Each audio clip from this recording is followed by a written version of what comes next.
did an introduction to the theme of the kingdom of God. And under that, we have different domains. One of them is what we call moral government. What is moral government? It's God's government, His kingdom, ruling over subjects that have the power of choice. And in that power includes the ability to process information, receive and process information, and to understand that information, to interpret that into a moral choice or a choice of right and wrong. The word moral means very simply the difference between right and wrong and the power to distinguish that and the power to choose one or the other.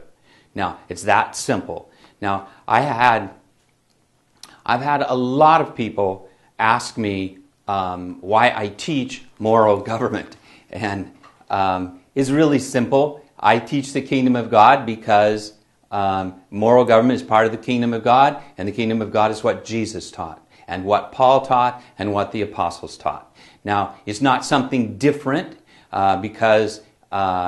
but it's just one domain in the kingdom of God. It is not the whole thing, but it's definitely part of it. Let's read Deuteronomy 30, verse 11. This is the commandment which I command you today, which is not too difficult for you, nor is it out of reach. It is not in heaven that you should say, who will go up for heaven and get it for us to make us hear it, that we may observe it? Nor is it beyond the sea that you should say, who will cross the sea for us to get it for us and make us hear it, that we may observe it? But the word is very near you, in your mouth and in your heart, that you may observe it. See, I have set before you today life and prosperity, death and adversity, in that I command you today to love the Lord your God, to walk in His ways, to keep His commandments and His statutes and His judgments, that you may live and multiply, and that the Lord your God may bless you in the land where you are entering to possess it. But if your heart turns away, and you will not obey, but are drawn away and worship other gods and serve them, I declare to you today that you shall surely perish. You will not prolong your days in the land where you are crossing the Jordan to enter and possess it. I call heaven and earth to witness to you today that I have set before you life and death, the blessing and the curse. So choose life, in order that you may live, you and your descendants, by loving the Lord your God, by obeying His voice, and by holding fast to Him. For this is your life and the length of your days, that you may live in the land which the Lord swore to your fathers, Abraham, Isaac, and Jacob, to give to them. Now there's the basis of moral government right there. Choose life that you may live. I set before you life and death, right and wrong. And so you must choose life. That's the basis of moral government right there. You can't get it any simpler than that. And moral government is in the domain of God's kingdom. The realm of mankind is governed in part by moral law. That is the choice between life or death. And you must choose that. You must understand it. You must respond to it. And we choose by loving God and obeying Him. Now, the reason why so many people react with the term moral government, because I think it says more about our day, the day that we live in, than actually in the 17th through the 19th century, moral government terminology and education was across the board in all churches, in all literature. I've seen it in Lutheran, Baptist, Presbyterian, Congregational. Catholic Church has moral theology, a whole section of moral theology.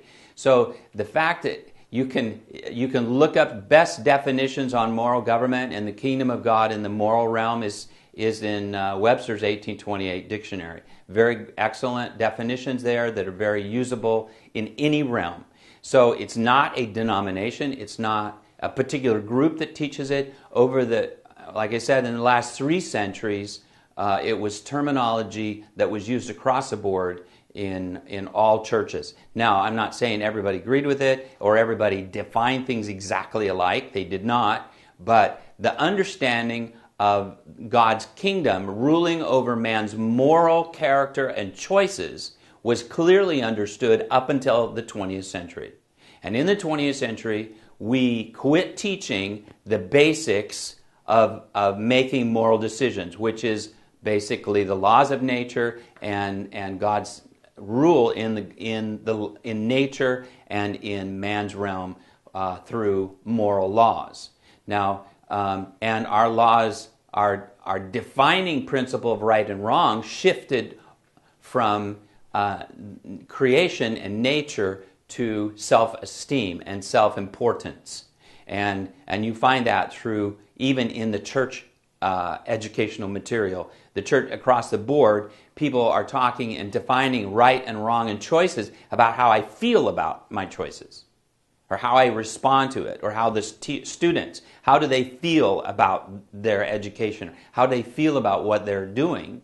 And you see the shift in Christian teaching going in that same direction as to how does this child feel about himself with respect to this or that or the other thing. And so we've lost moral education. So when I am talking about moral law and moral government and moral education, people freak out because they just have no concepts. They don't have anything to hang that on because we've educated ourselves out of it. You have, as I've defined, two problems with teaching moral government. One is seeing it in its perspective in the total of the kingdom of God. And the second one is just defining the term as to what it is.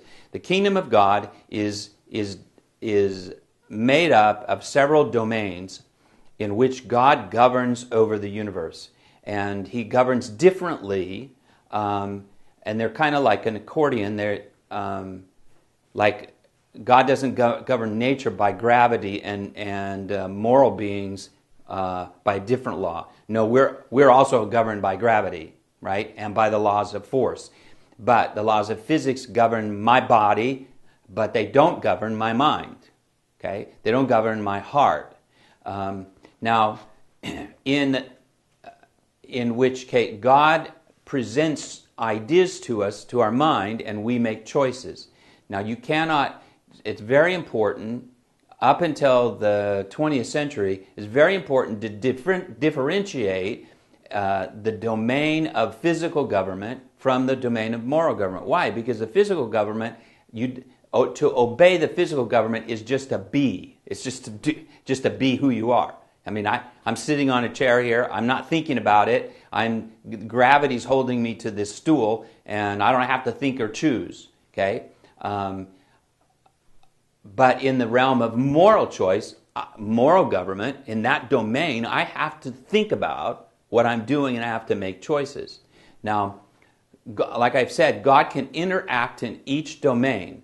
And when he interacts with the moral domain, and he overrides my choice, like I shared in the previous video, that God overrode my decision, and he sent me a different direction. Okay, we call that providential government. God can intervene with my moral choices.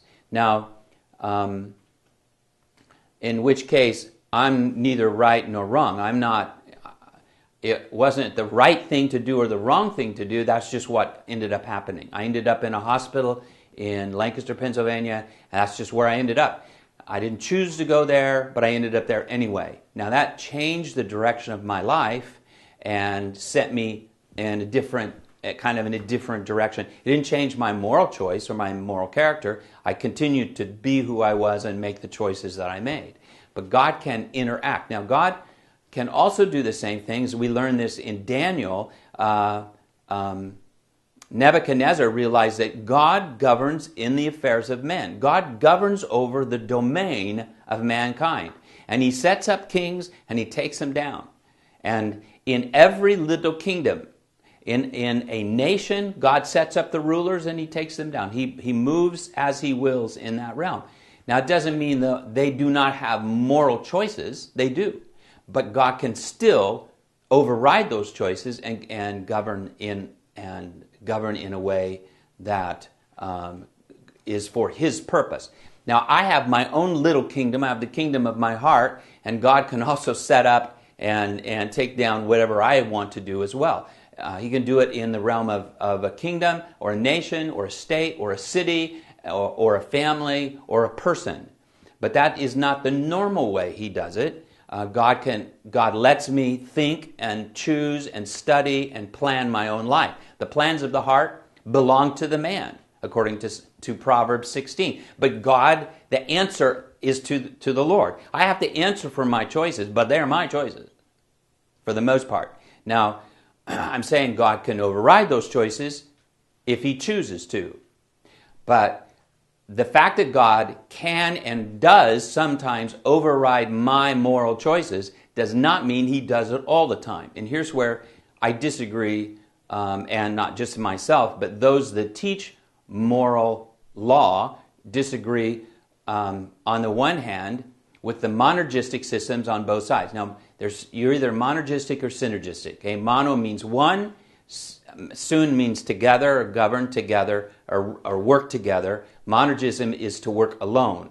And as you can tell, I'm a synergist. I believe that God and I cooperate. Now, he may have 99% of the energy out there, probably more than that, but I still have my part to play. I have to make my own choices, and the energy and the work to make that choice comes from me. Now, in monergistic systems, God is only, you have two choices. Either God does everything, or God set up everything and it works on its own. And so that's how we define those two. I don't think either position, monergistic position, is correct. I don't think God rules everything. I don't think he's the only energy, the only power out there. Nor do I think, on the other hand, that nature is completely self-governed. Man is completely self-governed, 100% self-governed. And I disagree with those people who might agree with me on the freedom of the will, but they think that the freedom of the will is monergistic. I don't agree with that. God can and does sometimes govern in my life personally, but also in the life of a nation or whatever, a family, by overriding my ability, my freedom, and interjecting himself. I think this is one of the, not the main purpose, but it is one of the purposes of prayer, is because God governs in our lives as well as the lives of nations. So now we've done a broad sweep of the kingdom of God. Now we've focused on the differences between the different domains. You have physical government, which covers everything, and you have animate the domain, which includes the laws of genetics and the laws of physics, the laws of genetics, but you have moral government, the laws of sentient, intelligent beings that have the power of choice. And that is divided into two ways. I have my own things that I think about and choose, and that comes from my own ability to make those choices, and also God can interact with my life and take things away to redirect me if I'm not where he wants me to be. Exactly. So we'll stop with that.